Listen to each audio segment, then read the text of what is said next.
Konnichiwa. Welcome to Kodama Showcase. At Kodama Showcase, I show you my favorite koi every week. Today's koi is special. It is from Dainichi Koi Farm. Please take a look. This is a beautiful Showa from Dainichi Koi Farm.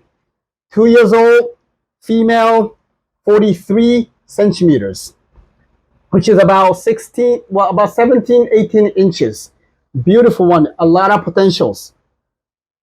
Showa is one of the Gosanke varieties, as you may know. It's basically three biggest variety or three most popular varieties in koi: Kohaku, Sanke, and Showa. Showa is getting a lot of popularity. It is becoming very popular, winning a lot of champions nowadays. It's basically a three-color koi. When this koi was born, it's completely black. It's a black-based koi, a black fry. So the breeders will just collect the black fry when they are culling the babies.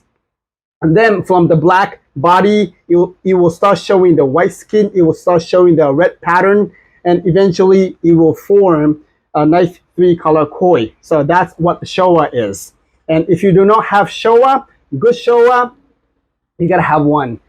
Famous breeders for the Showa: Dainichi Koi Farm, of course, Isa Koi Farm. There are several very good breeders in Japan, and if you don't have one from those breeders, you have to have one. And this is definitely one of your, it could be one of your pick for your pond.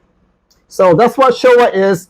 And when I look at the Showa, of course, I will try to find out where this koi comes from. The bloodline. Bloodline is very critical because that's what determines the future. You know, the koi that looks pretty now does not mean that it's going to stay pretty or more beautiful in future. If this koi comes from the good bloodline, that really guarantees the future beauty. So this is why it's very important that you get the koi from those famous breeders like Dainichi. And now for the Showa, of course, it's a three-color koi. We like to see the balance. You know, it's a kohaku. Basically, it's a kohaku pattern with a black pattern.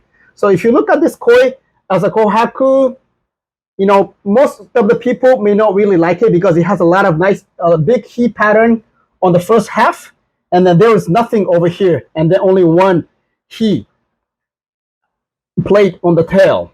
So as a kohaku, it's so unbalanced, or it looks so vacant in the middle. However, luckily this koi is Showa.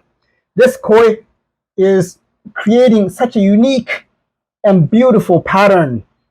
It's filling the space.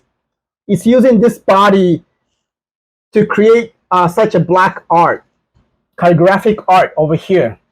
And this one, you don't really have to guess a lot because you can see most of the sumi is up on the body. You just have to wait for those sumi to start coming up. When I first look at this koi, it really reminds me of one of the very famous Showa from Dainichi Koi Farm. The name is Sakura. It's very famous Grand Champion Showa from Dainichi Koi Farm. That koi too, I can probably post that picture on this video. That koi too, when the koi was young, it was almost like this. There was a lot of nice red, great heat pattern on the first half. There was almost none over here, and then a little bit of the red on the tail. And just like this koi, there was only some sumi pattern on those white areas. So actually, I have heard, I'm not sure how true it is, but I have heard that Sakura Showa was one of the leftover koi from the sales. And but the body was great, the quality was good, so the owner decided to put it aside and grow it bigger, and eventually he won the grand champion. So that story kind of stuck to my mind, and when I first saw this koi, it really reminds me of the Sakura. Great, look at the heat pattern over here. It's not just one single plate. It has such a unique lines over here. It creates the changes. It's very rich in changes here, and then it got a nice, beautiful sumi patterns, and then the last heat plate on the tail that kind of anchors the whole balance of it. So this koi right now, you may not see much, but I must say it has a great potential, not just a pattern, but also if you look at the sumi on the face, you got a great quality here. And then nice motoguro sumi on the base of the pectoral fins. This koi is not only beautiful, but also you got a great potential coming from the Dainichi Koi Farm. So this koi, of course, koi at the Kodama Showcase is always available to purchase. I just harvested this koi, and if you are interested, please let me know as quickly as possible so that maybe we can even grow it at my farm, or of course we can send it to your place and grow, and you can enjoy raising this beautiful koi to a future champion koi. Well, if you are looking for this type of a really high quality Japanese koi, please consider Kodama Koi Farm. Or if you have any specific type of koi in mind, think about Kodama Koi Farm. I have one of the largest koi farm in Hawaii. I usually have more than 30,000 koi in stock. So I'm pretty sure that I can find you great koi for you. If I don't have it here, I can always go back to Japan. I have a great relationship with my breeders. My father started this business 50 years ago, so we have a 50-year-long great relationship with the breeders. So I can always go and ask those Japanese breeder friends. Okay, so I hope you enjoyed this week's Kodama Showcase.